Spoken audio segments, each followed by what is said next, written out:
Here I'm going to give a demonstration on how to use this courthouse computer systems with regard to looking for land records and deeds for those counties that use this courthouse computer system. And so when you first get to this link, this happens to be Randolph County, North Carolina, but you would have to acknowledge it, and when you do, you get to a page that looks like this.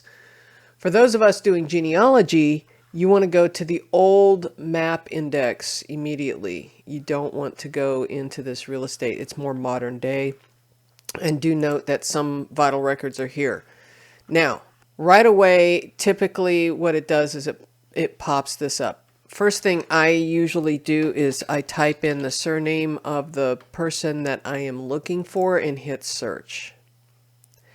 And what it does is it gives you the old index type. So what we need to do now is we need to look for Henley, which would be HE, which would be page 37. So we type in page 37, hit go, and now we are into the HEs for Henley. And this is not what I'm looking for, so I'm going to go back and I'm going to hit real estate. And I'm going to try this again because those were plat maps. I really want grantor index and I really want the old ones. So I'm going to pick this section here and hit search again. And now I am into a kind of a subcategory. So here you don't see HE in the top of any of these. So we need to go to the right one page by clicking this button. Still not happening here. So we're going to have to go to the right another page. All right, we're getting closer. We want HEN, Henley, page 1. So now we can go to page 1, hit go. And now we're into the grantor index for Randolph County, North Carolina. Here are the Henleys. Now, one of the things I want to point out is that these are not always in chronological order. So anytime you're looking at these old indexes, you need to really pay attention to that. So I'm looking for H.G. Henley, and I don't see him here, primarily because he wasn't born yet. So let's go forward. Again, looking for H.G. Henley. Now here's Henry. My guy is not born until 1861, so we're still not there. And again, see, 1793, 1805, these are not in perfect chronological order, but they're kind of quasi-chronological order. So we're going to keep skipping forward till we get into the 1860s. All right, now we're getting somewhere. So my guy's, he was born in 1861, but that doesn't mean he owned land when he was born.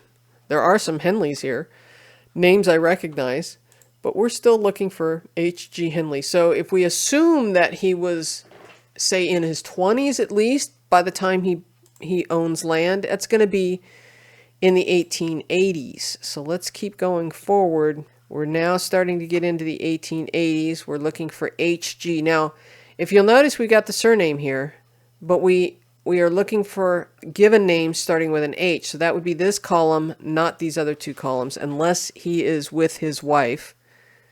Keep going. We're looking. Here's 1897. This is him. This is Henry Gustav Henley and his wife, Nancy Winslow. And so I know that this is one of his parcels of land. Canceled is likely meaning that the mortgage on the property was satisfied. 130 acres, type of instrument, whether it's a deed, this is a mortgage deed. And so now we have this one here. Now I can keep going because I know he owned several plots of land, and I could continue to look for more, either as the sale of or the purchase of. Here we go again, H.G. and Nanny Watson Winslow, and 30 acres of land. So now once you learn how to get to this, okay, so here's a 1900 deed. In this case, it is just Henley and his wife Nancy. They're selling to J.E. Kearns. It's a deed, book 99, I think that's what that is. Yeah, book 99, page 124. So we say book 99, page 124. And we hit go. And here it is. This deed made the 24th day of January 1900 by H.G. Henley and wife Nanny W. Henley in Randolph County, North Carolina, the first part, and J.E. Kearns, Randolph County, North Carolina, the second part, So this is it. Okay. And this is a land description, which is awesome. Beginning at a mulberry tree. Gotta love meets and bounds. Because there's like probably nothing here that gives me an indication of exactly where this property is. Because it goes from, a mulberry tree to a rock, south to a cedar, east to so many links and stakes, right? To a stake, excuse me, and then north to a pine stump, and north to a white oak. And so this is kind of really hard to map out and find. There's a dogwood, and going back to the beginning, containing about 30 acres. So while we have the land information, and this is great for our family history, this one is going to be a challenge to find on a map.